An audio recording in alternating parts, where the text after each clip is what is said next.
శివపార్వతులేమో ఈ దంపతులనిపించాలి, ప్రతి సంసారంలోనూ మా కథలే వినిపించాలి.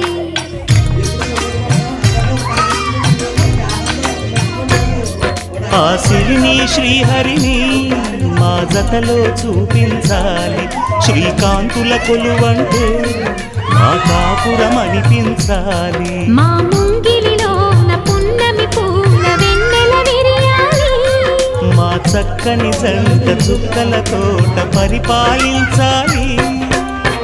కలలో ఇలలో ఏ కన్నెకి ఇలాంటి పతి రాడనిపించే వరుణ్ణే వరముగా ఇవ్వండి, కని విని ఎరుగని వేడుకతో వివాహం జరిపించండి.